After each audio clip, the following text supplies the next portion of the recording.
নমস্কার বন্ধুরা, আপনারা সবাই কেমন আছেন? আশা করছি ভালো আছেন। আপনাদেরকে আরও একবার স্বাগতম জানাচ্ছি আমার ইউটিউব চ্যানেল ঘোষ ইনফরমারে।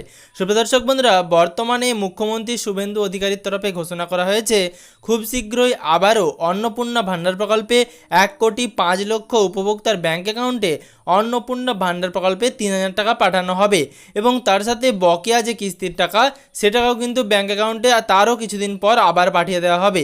এরকমটাই মুখ্যমন্ত্রী শুভেন্দু অধিকারীর তরফে ঘোষণা করা হয়েছে। এর মাঝে আপনাদের অ্যাকাউন্টে টাকা ঢুকবে কি না তা নিয়ে অনেকের মনে প্রশ্ন ছিল।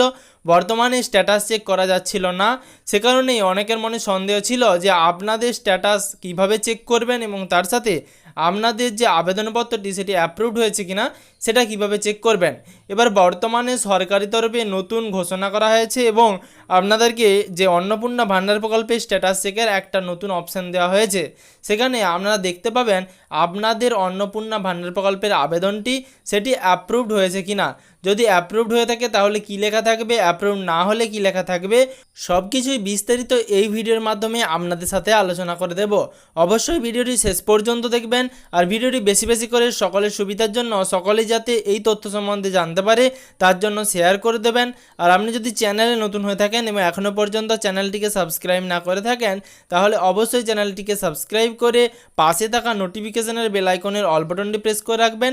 আর আপনি যদি ভিডিওটি ফেসবুক থেকে দেখে থাকেন তাহলে অবশ্যই ফেসবুক পেজটিকে ফলো করে রাখতে ভুলবেন না।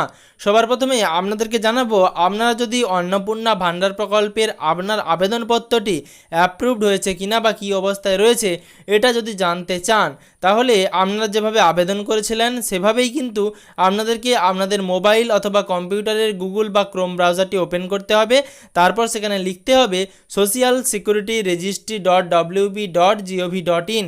এরপর অন্নপূর্ণা ভাণ্ডার প্রকল্পের যে অফিসিয়াল ওয়েবসাইট সেটা কিন্তু আপনাদের সামনে ওপেন হয়ে যাবে।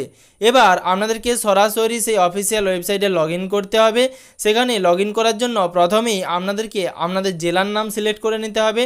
তারপর আপনি যেই মোবাইল নাম্বার দিয়ে অ্যাপ্লাই করেছিলেন সেই মোবাইল নাম্বারটি আপনাদেরকে সেখানে পুট করতে হবে। তারপর নিচে ক্যাপচা কোড থাকবে, ক্যাপচা কোডটি ফিল করে সাবমিট অপশানে ক্লিক করলেই আপনার ওই রেজিস্টার্ড মোবাইল নাম্বারে একটি ওটিপি পাঠানো হবে। সেই ওটিপিটি আপনাদেরকে ফিল করে সাবমিট করলেই অথবা ভেরিফাই অ্যান্ড কন্টিনিউ করলেই আপনাদের সামনে অন্নপূর্ণা ভাণ্ডার প্রকল্পে আপনার অ্যাপ্লিকেশন আইডি এবং তার নিচে ফর্ম ডাউনলোডের একটা অপশান দেবে। এবার আপনারা অনেকেই প্রশ্ন করবেন এই ফর্ম ডাউনলোডের অপশানে কি হবে।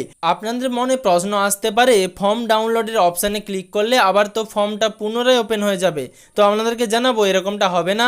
আপনাদের ফর্ম পুনরায় ওপেন হলেও আপনারা কিন্তু সেখান থেকেই আপনাদের স্ট্যাটাস চেক করতে পারবেন।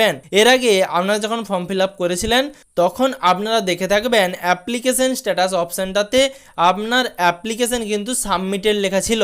এর মানে আপনার আবেদনপত্রটি সফলভাবে সাবমিট হয়ে গিয়েছিল। এরপর বর্তমানে কিন্তু নতুন অপশান আসছে, যদি আপনার অ্যাপ্লিকেশনটির ভেরিফিকেশন সম্পূর্ণ হয়ে থাকে তাহলে সেখানে কিন্তু অ্যাপ্লিকেশন প্রসেসড বা ইনকোয়ারি প্রসেসড লেখাটা থাকবে। এবার সেখানে আবারও নতুন অনেক অপশান আসছে, ধরুন ইনকোয়ারি রিভার্টেড, এর মানে কি সব কিছু আপনাদেরকে বিস্তারিত জানাবো। প্রথমে আপনাদেরকে জানালাম যে অ্যাপ্লিকেশন সাবমিটেড মানে আপনার আবেদনপত্রটি সরকারের খাতায় নথিভুক্ত হয়েছে এবং আপনার আবেদনপত্রটি সফলভাবে অনলাইনের মাধ্যমে আপনারা সাবমিট করে ফেলেছেন।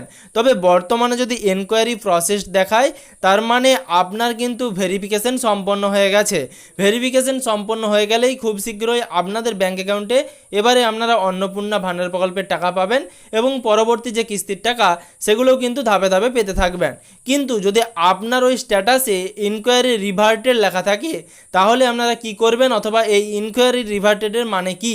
ইনকোয়ারি রিভার্টেড মানে আপনারা যখন আপনাদের আবেদনপত্রটি করেছিলেন সেক্ষেত্রে আপনারা কোনো রকম তথ্য ভুল বা অসম্পূর্ণ দিয়েছিলেন, তাই সেই অসম্পূর্ণ তথ্য আপনাদেরকে আবার পুনরায় কিন্তু ফিল করতে হবে। সে কারণেই ইনকোয়ারি রিভার্টেড লেখা উঠবে এবং এরকম ইনকোয়ারি রিভার্টেড লেখা উঠলে আপনাদেরকে কিন্তু টাকা পাওয়ার জন্য অপেক্ষা করতে হবে। আপনারা কিন্তু সামনের যে কিস্তির টাকা সেই টাকা নাও পেতে পারেন। বর্তমানে সরকারের তরফে নতুন করে কোনো এডিট অপশন দেওয়া হয়নি। যদি এডিট অপশন না দেওয়া হয়ে থাকে তাহলে এনকোয়ারি রিভার্টে লেখা উঠলেও আপনারা কিন্তু আপনাদের ভুল তথ্য সঠিক অথবা আপনারা যদি কোনো রকম অসম্পূর্ণ তথ্য দিয়ে থাকেন সেক্ষেত্রেও সেই অসম্পূর্ণ তথ্য সঠিকভাবে ফিল আপ করতে পারবেন না। এবার অন্নপূর্ণা ভান্ডার প্রকল্পের এই আবেদন নিয়ে সরকারি তরফে যদি নতুন কোনো ঘোষণা আসে বা এডিট অপশন নিয়ে যদি কোনো রকম নতুন আপডেট আসে আমি আপনাদের ভিডিওর মাধ্যমে জানিয়ে দেব। আশা করি আপনাদেরকে বোঝাতে পেরেছি। অ্যাপ্লিকেশন সাবমিটেড, এনকোয়ারি প্রসেসড এবং এনকোয়ারি রিভার্টেড এই তিনটে অপশন যদি আপনাদের স্ট্যাটাসে আপনারা দেখতে পান তাহলে এই তিনটি স্ট্যাটাসের মানে কি সেটা আশা করি আপনাদেরকে বোঝাতে পেরেছি। এই তথ্যটি যদি আপনার উপকারে এসে থাকে তাহলে ভিডিওটিতে একটি লাইক করে ভিডিওটি বেশি বেশি করে সকলের সুবিধার জন্য শেয়ার করে দেবেন। আর আপনি যদি চ্যানেলে নতুন হয়ে থাকেন এবং এখনও পর্যন্ত চ্যানেলটিকে সাবস্ক্রাইব না করে থাকেন তাহলে অবশ্যই চ্যানেলটিকে সাবস্ক্রাইব করে পাশে থাকা নোটিফিকেশনের বেল আইকনের অল বাটনটি প্রেস করে রাখবেন। আর আপনি যদি ভিডিওটি ফেসবুক থেকে দেখে থাকেন তাহলে অবশ্যই ফেসবুক পেজটিকে ফলো করে রাখবেন যাতে পরবর্তী ভিডিওর নোটিফিকেশন এবং পশ্চিমবঙ্গের যাবতীয় আপডেট সবার আগে সবার প্রথমে আপনার মোবাইলের নিউজ ফিডে পেয়ে যান।